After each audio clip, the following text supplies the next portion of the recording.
Have you ever argued with someone and walked away thinking, how can they not see what's so obvious?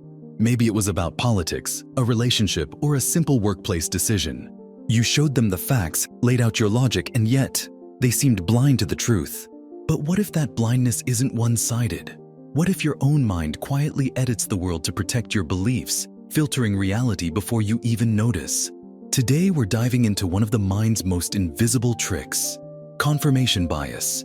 The tendency to see what we already believe and to miss what we don't. And to explore it, we'll follow the story of a man who discovered the hard way that even a scientist's mind is not immune to its own illusions. Meet Daniel Hale, a cognitive scientist whose career was built on understanding human perception. He had spent years studying how attention shapes what people see. His favorite example was the invisible gorilla experiment. Participants watching a video of people passing basketballs so focused on counting passes that half failed to notice a person in a gorilla suit walking through the scene. Daniel loved that demonstration because it proved something profound. Attention is selective, but he believed privately that he was beyond such errors. After all, he had trained his mind to notice the unnoticed. Until one day, reality proved otherwise. It started with something small. Daniel was reviewing a study about political bias. Two groups were shown the same statistics about crime rates and gun laws, but each group interpreted the data as supporting their existing view. Conservatives saw proof that gun restrictions don't work. Liberals saw proof that they do. Same numbers, opposite conclusions. Daniel was fascinated. He designed a replication study, convinced that if he framed the data neutrally enough, people would finally interpret it correctly. But when he analyzed his own results, they also seemed to confirm his personal worldview. The data looked clear until a skeptical colleague pointed out a flaw in his analysis. A single assumption in his model had tilted the outcome. When Daniel reran the numbers objectively, the result reversed.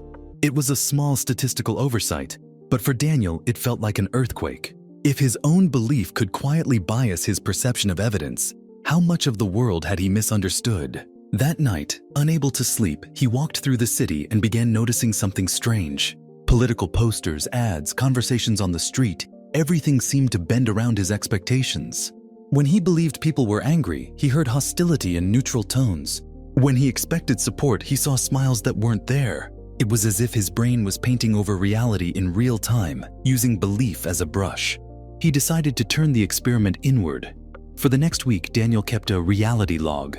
Every time he made a judgment about someone's tone, about the meaning of a headline, about a friend's intention, he wrote it down, then checked it later against evidence.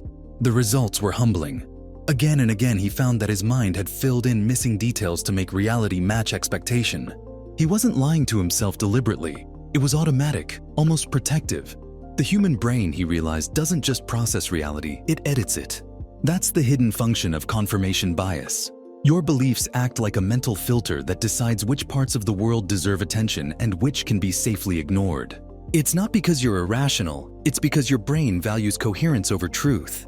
Believing one clear story feels safer than juggling conflicting facts. Psychologists call this cognitive dissonance, the discomfort that arises when your mind holds two opposing ideas at once. To avoid that tension, your perception quietly bends to maintain harmony. Imagine your mind like a film editor. Every moment it receives thousands of sensory clips, sights, sounds, emotions, memories, and must assemble them into a coherent story. But instead of showing the raw footage, it cuts scenes that don't fit the narrative you already believe. The result is a smooth, satisfying movie of how the world is, but one that's missing key frames. That's why two people can witness the same event and describe two completely different realities. Daniel's insight hit hardest when he applied it to his own life. He realized that even his self-image was shaped by confirmation bias. When he believed he was an insightful person, his memory highlighted moments of insight and blurred out moments of confusion. When he believed he was unlucky in relationships, his attention zeroed in on rejection and ignored affection. In short, his brain wasn't recording life, it was curating it. Here's the uncomfortable truth. Your mind doesn't like to be wrong. Every belief you hold forms part of your identity, and your identity is your psychological home. When new information threatens that home, the mind's defense system activates. It remodels reality to keep your worldview intact. This isn't stupidity, it's survival. For most of human history, harmony within the tribe mattered more than accuracy. Believing what the group believed was safer than constantly questioning.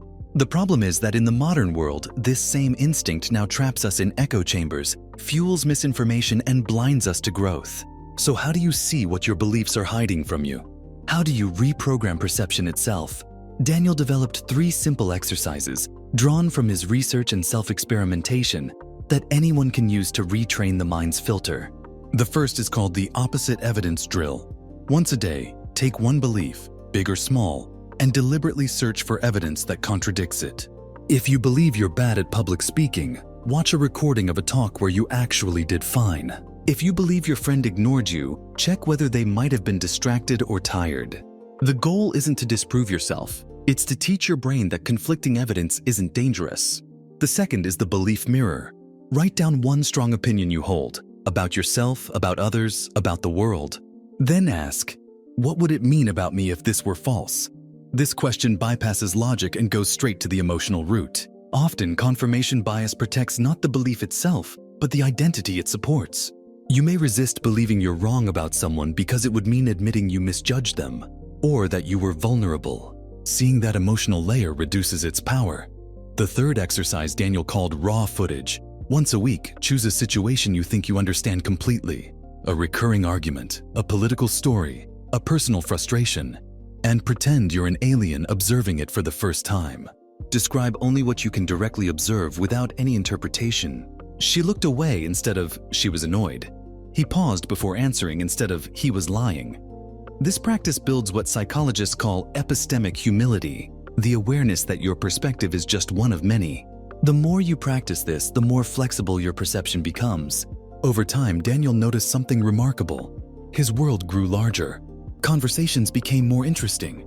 Disagreements turned into opportunities for discovery instead of threats. He began to see nuance again, to see the world not as a battlefield of right and wrong, but as a landscape of overlapping truths. He called this shift perceptual honesty, the courage to see what's actually there, even when it challenges your self-story. Think of your mind like a pair of glasses. Over time, those lenses get smudged with assumptions, experiences, and fears. The world starts to look tinted by your expectations. The act of questioning your beliefs is like cleaning those lenses, not to make the world prettier, but clearer. And clarity is where real growth begins. So the next time you find yourself certain that someone else is blind to the truth, pause and ask, what might my own mind be editing right now? What am I not seeing because it doesn't fit the story I prefer? The answer might not be comfortable, but it will be real.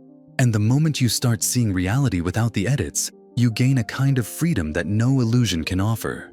Because the world isn't what you believe, it's what you're brave enough to perceive. If this idea opened a small window in your own thinking, share it with someone who loves exploring how the mind works. Subscribe to Mind Unlocked for more weekly tools to help you think clearly, see deeply, and live with greater self-awareness. Because the best kind of mind isn't the one that's always right, it's the one that's always willing to see.